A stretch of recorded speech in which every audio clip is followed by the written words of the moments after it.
It all starts with one big question. As a society, how are we doing? Consider this answer. A society is only as strong as its most vulnerable members. And who are the most vulnerable members of our society? Children. We're going to be talking about the indoctrination of children, especially from a very young age.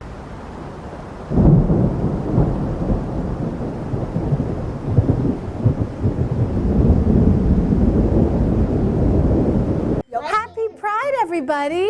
Happy Pride! Who here knows what gay pride means? It means where like all the gay people, transgender, lesbian, bisexual people gather up and celebrate. That's absolutely right. It's a celebration of sexual diversity. So I'm not gay, but I'm a gay ally. Are you gay allies? Definitely. Great answer. So a teacher's role in the classroom is not to be political. Their role is to facilitate information. They are teaching children how to think, not what to think. For elementary school students, that is basic manners, don't bully people, and reading, writing, mathematics. That's what they really need to focus on.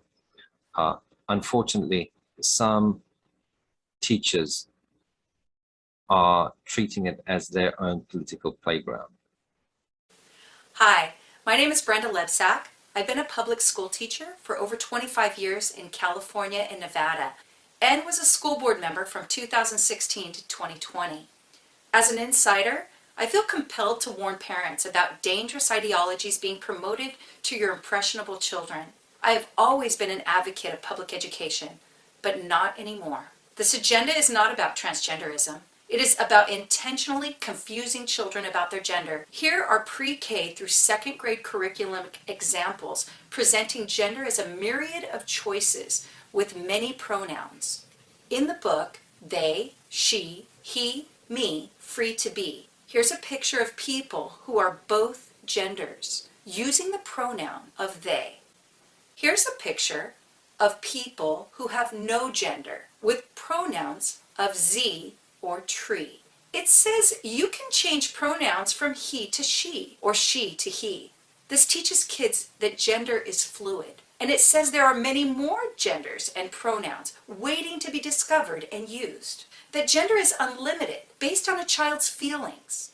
This primary book, called Who Are You?, is in our digital library database. It says, some people say there are only two genders, but there are really many genders. I am girl, boy, both, neither, or just me. There are more than just two choices. These are a few words people use: trans, genderqueer, non-binary, gender fluid, bigender, third gender, two-spirit, and there are even more words people are using to describe their experience. This is called the gender spectrum.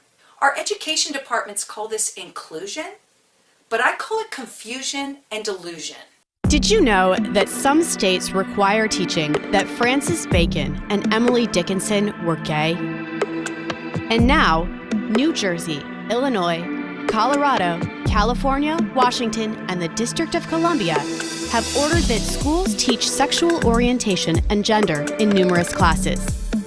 An upset New Jersey mother recently told the media, "When you teach about George Washington, you don't teach that George Washington had sex with his wife. We teach what George Washington did as a president." In Rockland County, California, a kindergarten teacher read a book called I Am Jazz to her students, an autobiographical picture book about a transgender child. One line in the book reads, "I have a girl brain, but a boy body." A parent reported to CBS News that after hearing the book, her child came home crying, confused and afraid that they could turn into the opposite sex without knowing it. Here's a clip from a cartoon being used now in many schools. A person who is transgender is someone whose internal sense of their gender, being a boy, girl, or something else, doesn't match their physical body. People who feel this way sometimes feel anxious when they begin to reach puberty and their body starts to change in ways that don't match their internal sense of their gender. These feelings are totally normal. If you feel you want more time to explore how you feel about your gender before your body starts to change, it's important to talk with a parent, counselor, therapist, or doctor about the feelings you have regarding your gender. After some discussion and counseling, you may be referred to an endocrinologist. Endocrinologists specialize in hormones, and they are the most likely to prescribe puberty blockers for someone who wants them. Puberty blockers are medications that will stop your body from changing. They are usually given as an injection or an implant. They block the production of hormones to stop or delay the physical changes of puberty. Students won't be told that hormones can lead to impaired cognitive ability, greater risk of cancer, and sterility. And 80 to 95% of gender dysphoric children who go through puberty eventually become comfortable with their natural bodies. You are born with an X chromosome and a Y chromosome, or with two X chromosomes, and there's no way to change that. I am Dr. Marian Retigliano. I think in what's happening with kids, in terms of gender identity, the science is not there, and what is there is being disregarded. When a man is born a man, it starts what I call a male cascade. It starts a cascade of events that start at the moment of conception that nothing can change. You can change things cosmetically. You can make somebody look different, but you can't change what's in every single cell of a man's body or what's in every single cell of a woman's body. California Governor Gavin Newsom has just signed the Transgender Refuge Bill into law. In effect, this allows the Golden State to become a sanctuary for minors seeking gender transition treatment across state lines. The legislation was first introduced last year by LGBTQ activist Scott Wiener, a Democratic state senator.